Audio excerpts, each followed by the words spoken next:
Kamusta na naman kapatid, kaibigan, kababayan? Sa araw na 'to mga kapatid, mag-ano tayo, mag-ayos tayo ng yung kinumpos natin na para pagtataniman ng strawberry ka ba rin, halo-haluin natin.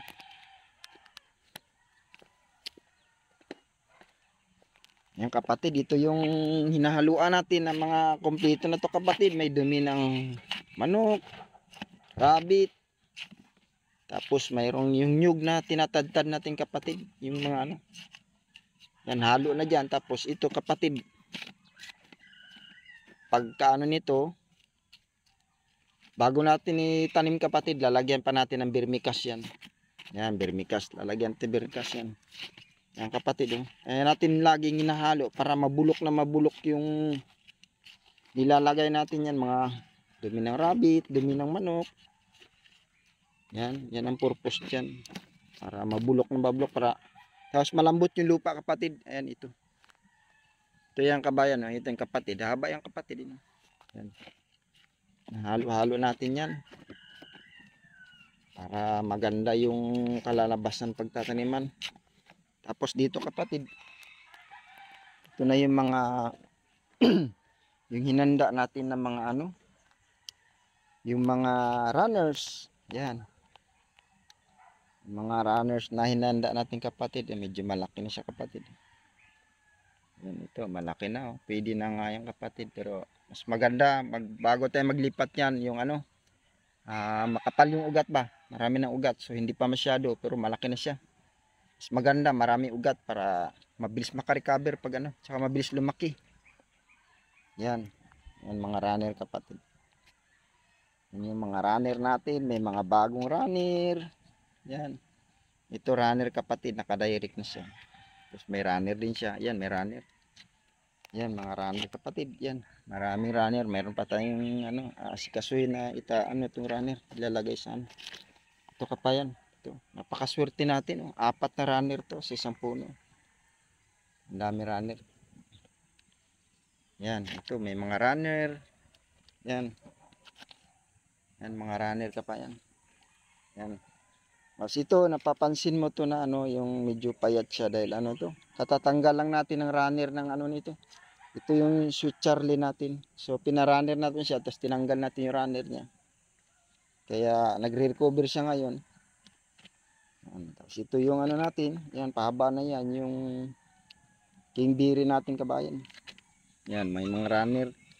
Marami yung runner kabayan. Bilang ko sa runner na yan, mga 80 piraso na yung runner na ilagay natin dito kabayan. 80 piraso na yan. So, yan, mga runner. Pero liban yan sa 80 na piraso kabayan, mayroon pang mga ano yan, sumusunod. May mga marami pang sumusunod na runner na ano, lalagay natin sa ano. Yan, ito. Ito.